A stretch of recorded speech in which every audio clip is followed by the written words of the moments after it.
Friends, welcome to Learning Concepts, where we learn the concepts of electrical engineering in a simple and interesting way. Hi, I am Kanai Kumar, and today we will study the topic the EMF equation of three-phase induction motor. Good morning दोस्तों, हम लोग पिछले classes में induction motor के बारे में पढ़ रहे थे, उसी को आज हम कंटिन्यू करेंगे। तो अभी तक हम लोग ने देखा है कि एक इंडक्शन मोटर में आपका ईएमएफ कैसे इंड्यूस होता है।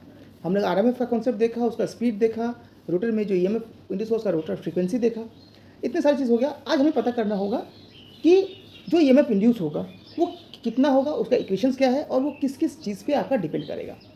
What are the things on which that EMF will depend, क्योंकि यही ईएमएफ आपका करंट प्रोड्यूस कराएगा और इसी करंट के चलते आपका मोटर में टॉर्क होगा और आपका मोटर घूमेगा।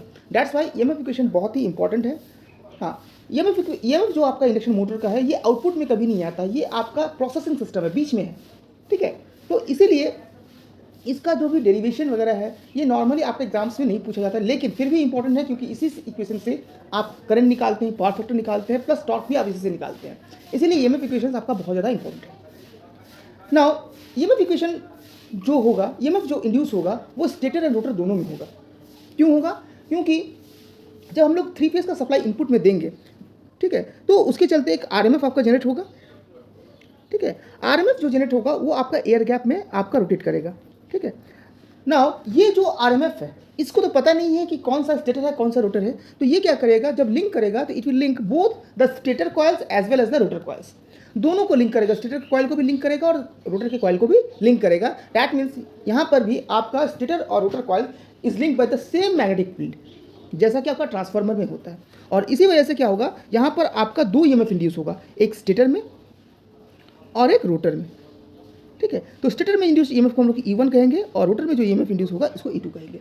अब यहाँ पर एक छोटा सा आप लोग ये समझ लीजिए कि जब भी हम लोग इंडक्शन मोटर में किसी भी टर्म को हम लोग डिटरमाइन करते हैं या किसी भी टर्म को इंडिकेट करते हैं, तो अगर सफिक्स में हम लोग 1 देते हैं तो वो डिनोट करता है आपका स्टेटर का, और अगर 2 देते हैं तो ये डिनोट करता है आपका रोटर का। सेम जैसा कि आपका ट्रांसफार्मर में होता है, जैसे 1 आपका प्राइमरी के लिए होता है, 2 सेकेंडरी के लिए होता है, उसी तरह से इंडक्शन मोटर में 1 आपका स्टेटर के लिए होता है, 2 आपका रोटर के लिए होता है। ठीक है, दूसरी बात होती है कि स्टेटर जो है that is always stand still. Stator क्या है, ये स्टैटिक होता है, ये आपका रोटेट नहीं करता है। तो यहाँ पर जो ईएमएफ इंड्यूस होगा वो हमेशा क्या होगा, कांस्टेंट होगा, क्योंकि आरएमएफ जो है वो कांस्टेंट स्पीड से मूव करता है। तो relative speed between the stator and RMF will be constant, वो हमेशा कांस्टेंट होगा। इसलिए यहाँ पर जो ईएमएफ इंड्यूस होगा दैट विल बी कांस्टेंट। ठीक है, जबकि या फिर एक ही कंडीशन में यहाँ पे ईएमएफ इंड्यूस होगा, that is under standstill condition. But अगर हम रोटर की बात करते हैं तो रोटर आपका 2 कंडीशन में रन करता है। एक हो जाएगा जब ये स्टार्ट हो रहा है, दैट इज स्टैटिक, स्टार्टिंग में जब वो स्टैटिक है, रुका हुआ है, और एक कंडीशन जब आपका रोटर रोटेट कर रहा है। ठीक है, तो दोनों ही कंडीशन में क्या होगा, जो आरएमएफ और रोटर कंडक्टर के बीच का जो रिलेटिव स्पीड है वो वैरी करेगा। और जैसा कि हम लोग स्लिप में देखे थे कि जब रिलेटिव स्पीड वैरी करता है तो आपका जो ईएमएफ इंड्यूस है वो चेंज हो जाता है। तो इसीलिए रोटर में जो भी आपका ईएमएफ होगा या करंट होगा वो अकॉर्डिंग टू इट्स स्पीड और we can say according to its slip will vary, वो चेंज करेगा।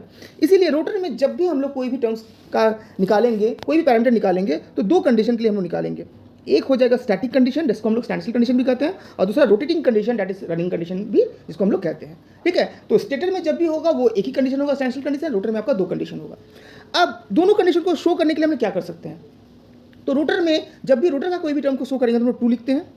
ठीक है, तो सिर्फ अगर 2 का मतलब क्या हो गया कि रोटर अभी स्टैंडस्टिल कंडीशन में है, और अगर उसको रनिंग कंडीशन दिखाएंगे तो जब रन करेगा तो उसमें स्लिप का कुछ वैल्यू होगा, तो वहाँ पर 2 के साथ हम लोग S लिखेंगे। जैसे मान लीजिए अगर E2 लिखते हैं तो ये हो गया रोटर का ईएमएफ अंडर स्टैंडस्टिल कंडीशन। यहाँ पर क्योंकि स्टैंडस्टिल जब मोटर रुका हुआ है उसमें स्लिप का वैल्यू कितना होता है, 1 होता है, इसीलिए E2 लिखेंगे तो वो होगा स्टैंडस्टिल कंडीशन। अगर इंडक्शन मोटर रन कर रहा है उस समय रोटर का कंडीशन लिखेंगे तो हम लोग को लिखना पड़ेगा E2S।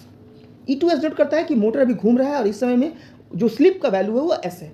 ठीक है, तो यहाँ पर याद रखिएगा कि E2 that is standstill condition में रोटर और आरएमएफ के बीच का रिलेटिव स्पीड कांस्टेंट है, इसीलिए स्टैंडस्टिल कंडीशन में रोटर का जो ईएमएफ होगा वो भी कांस्टेंट होगा।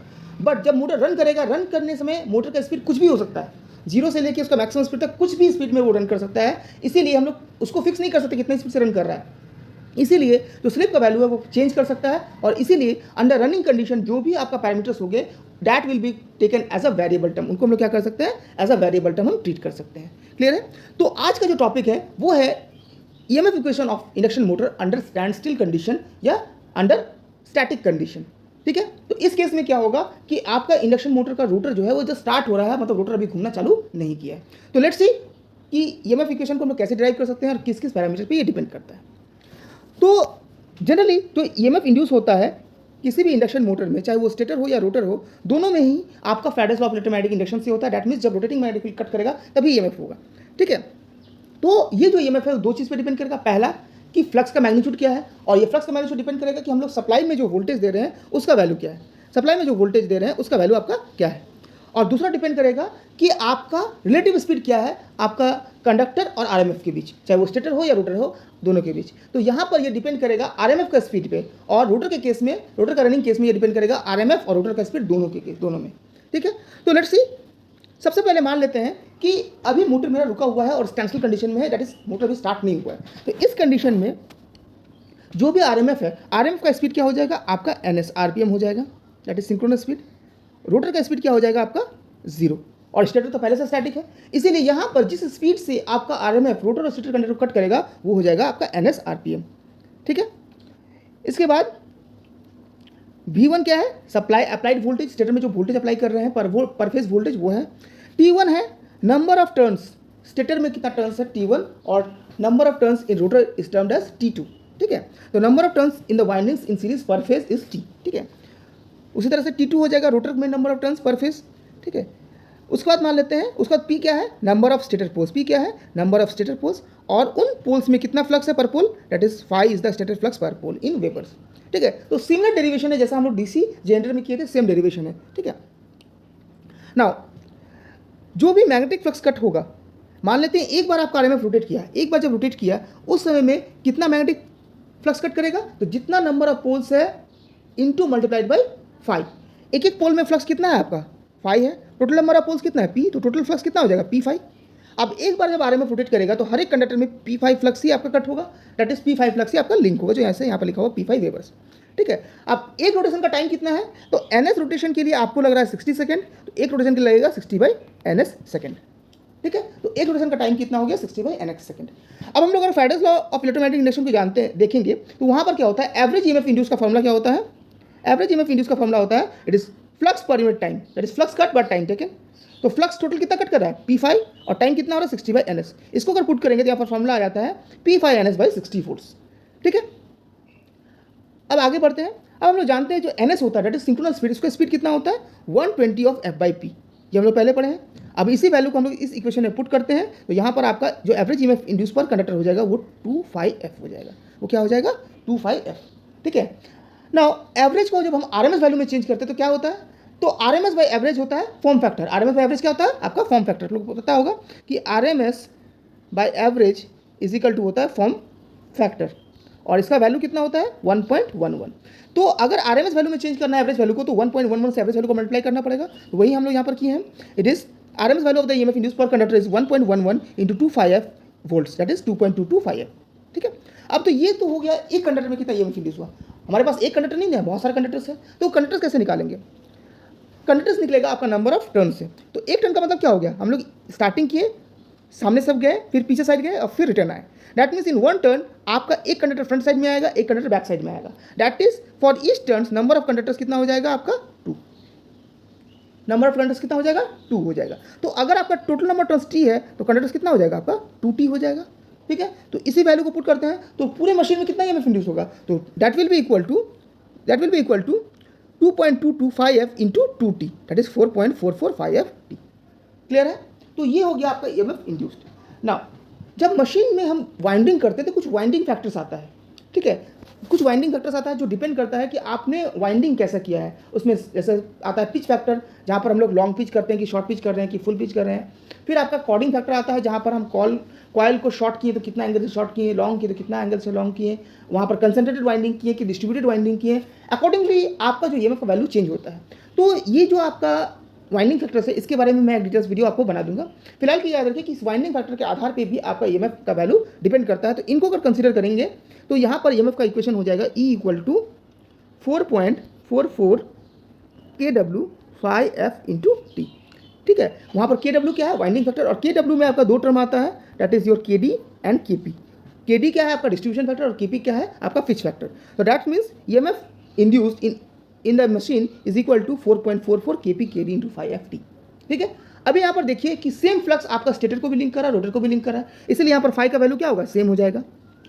फ्रीक्वेंसी जो हम दे रहे हैं वो किसका होगा, सप्लाई का होगा, इसलिए एफ का वैल्यू भी क्या होगा यहाँ पर आपका सेम हो जाएगा, एफ भी आपका सेम हो जाएगा। हाँ, केपी केडी जो वाइंडिंग होगा वो डिपेंड करेगा कहाँ पर आपका ईएमएफ इंड्यूस करा रहा है। अगर स्टेटर का ईएमएफ ले रहे हैं तो वहाँ का वाइंडिंग फैक्टर लेना होगा, रोटर का ईएमएफ ले रहे हैं तो वहाँ का वाइंडिंग फैक्टर लेना पड़ेगा। तो यहाँ पर केपी और केडी डिपेंड करेगा कहाँ पर आप ईएमएफ इंड्यूस करा रहे हैं, और टी भी हो जाएगा the turns of the either the stator और रोटर, जिसका भी आप ईएमएफ निकाल रहे हैं उसका टर्न्स हो जाएगा। तो अगर इसको हम लोग पुट करेंगे, अगर स्टेटर का इक्वेशन लिखते हैं तो यहाँ पर हम लोग लिख सकते हैं E1 is equal to 4.44 KP1 KD1 5F into T1, और उसी तरह से अगर रोटर का ईएमएफ निकलते हैं स्टैंडस्टिल कंडीशन में तो E2 इजगल टू हो जाएगा 4.44 KP2 KD2 into 5F into T2। ठीक है, क्लियर है।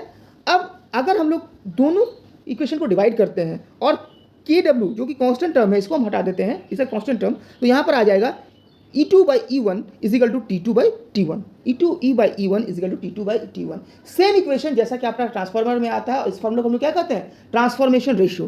दैट मीन्स यहाँ पर भी T2 by T1 है, ये जो कहा जाता है transformation ratio of N induction motor, कि स्टेटर में जो ईएमएफ इंड्यूस होगा, रोटर में जो ईएमएफ इंड्यूस होगा, उसके बीच रेशियो क्या होगा, that will be the ratio of the number of turns to the secondary to the primary. तो ये हो गया आपका नंबर ऑफ टर्न। ठीक है, तो अब ईएमएफ मेरा निकल गया। अब ईएमएफ जब निकलेगा तो आपका करंट कितना होगा, और बेसिकली यहाँ पर हम लोग का इंटरेस्ट है वो है रोटर करंट पे, क्योंकि रोटर करंट के आधार पे ही आपका टॉर्क जनरेट होगा। तो मान लेते हैं कि रोटर में जो रेजिस्टेंस है, रोटर रेजिस्टेंस वो है R2 ओम्स पर फेज, और उसका इंडक्टेंस क्या है, L2 हेनरी पर फेज। ठीक है, तो रोटर का लीकेज रिएक्टेंस कितना हो जाएगा, that will be equal to X2 equal to 2πf into L2 where F is the frequency. ठीक है, और स्टैंडस्टिल केस में रोटर का फ्रीक्वेंसी क्या होता है, सप्लाई फ्रीक्वेंसी के बराबर होता है। तो रोटर का इंपीडेंस कितना हो जाएगा, Z2 will be equal to root under R2 square plus X2 square. ठीक है, तो रोटर का करंट क्या होगा, current will be EMF by impedance, EMF by impedance. ठीक है, that is will be equal to E2 by Z2, that will be equal to E2 by Z2, that will be equal to E2 by root under R2 square plus X2 square. ठीक है, उसी तरह से rotor का power factor निकालेंगे तो power factor का formula क्या होता है, cos phi equal to R by Z, तो यहाँ पर होगा R2 by Z2। That means यहाँ पर हम लोग लिख सकते हैं R2 by Z2 equal to R2 by root under R2 square plus X2 square. तो these are the parameters of the induction motor under standstill condition. तो स्टैंडस्टिल कंडीशन में आज हमने ईएमएफ निकाला, करंट निकाला और पावर फैक्टर निकाला। ठीक है, अभी यहाँ पर एक चीज़ ध्यान दीजिएगा कि इस कंडीशन में मोटर आपका रुका हुआ है, तो रिलेटिव स्पीड क्या है, मोटर और आरएमएफ के बीच का कांस्टेंट है।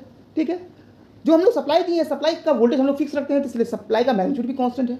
ठीक है, नंबर ऑफ टर्न्स कांस्टेंट है, वाइंडिंग फैक्टर कांस्टेंट है, फ्रीक्वेंसी कांस्टेंट है, तो हर एक चीज़ कांस्टेंट है, इसीलिए जो ईएमएफ इंड्यूस होगा यहाँ पर ये भी क्या हो जाएगा, कांस्टेंट हो जाएगा। यहाँ पर क्या हो जाएगा, कांस्टेंट हो जाएगा। जैसे देखिए 4.4 कांस्टेंट है, KP KD2 ये क्या है, आपका वाइंडिंग फैक्टर है। वाइंडिंग फैक्टर से मतलब ये वाइंडिंग पे डिपेंड करेगा, आप वाइंडिंग के बाद उसको चेंज नहीं कर सकते, इसलिए कांस्टेंट है। फ्लक्स सिंस ये सप्लाई वोल्टेज पे डिपेंड कर रहा है, सप्लाई वोल्टेज कांस्टेंट है, ये भी कांस्टेंट है। फ्रीक्वेंसी आपका स्टेटर का फ्रीक्वेंसी, सप्लाई फ्रीक्वेंसी वो भी कांस्टेंट है। और T2 क्या है, नंबर ऑफ टर्न्स है, नंबर ऑफ टर्न्स भी चेंज नहीं करेगा, इसीलिए EMF under standstill condition is a constant term. अगर ये कांस्टेंट है तो आपका बाकी जो टर्म्स है दैट इज करंट और पावर फैक्टर, ये भी क्या हो जाएगा, आपका कांस्टेंट हो जाएगा। तो स्टैंडस्टिल कंडीशन में किसी भी इंडक्शन मोटर का जो भी पैरामीटर्स होते हैं, इलेक्ट्रिकल पैरामीटर्स, वो सारे क्या होते हैं, आपका कांस्टेंट होते हैं। ठीक है, तो आई होप आपको आज इसका समझ में आया होगा। ये डेरिवेशन आपका इंपॉर्टेंट इसीलिए है क्योंकि इसी से आप निकाल सकते हैं कि आपका किसी भी इंडक्शन मोटर में टॉर्क कितना जनरेट होगा। ठीक है, इसमें से बहुत ही छोटा छोटा क्वेश्चन आपसे पूछा जाता है कि किस कंडीशन में हम लोग जो इलेक्ट्रिकल पैरामीटर्स होता है इंडक्शन मोटर का, उसको कांस्टेंट मानते हैं। हम लोग ईएमएफ अंडर स्टैंडस्टिल कंडीशन या करंट अंडर स्टैंडस्टिल कंडीशन को कांस्टेंट क्यों मानते हैं। ठीक है, किस किस फैक्टर पे ये डिपेंड करता है, इस तरह से बहुत सारा इंपॉर्टेंट क्वेश्चन आपसे पूछा जाता है। ठीक है, तो आई होप कि आपको समझ में आया हो। अगर किन्हीं को भी कोई भी दिक्कत हो तो प्लीज़ आप लोग कमेंट बॉक्स में कमेंट जरूर करें, और आप लोग से रिक्वेस्ट है कि आज तक आपने इस चैनल को बहुत सपोर्ट दिया है, आगे भी इसको बना के रखें, और अगर इस चैनल को और आगे बढ़ाना तो और भी सपोर्ट की ज़रूरत होगी, ताकि और भी मेंबर्स इसमें जुड़ सकें और हम लोग मिल के इस मिशन को जो हम लोग शुरू किए हैं उसको और आगे बढ़ा सकें। तो प्लीज़ आपसे रिक्वेस्ट है कि आपका सपोर्ट जरूर बना के रखें, आपका कोऑपरेशन बहुत ज़्यादा इंपॉर्टेंट है। ठीक है, okay, so thank you for today and have a nice day.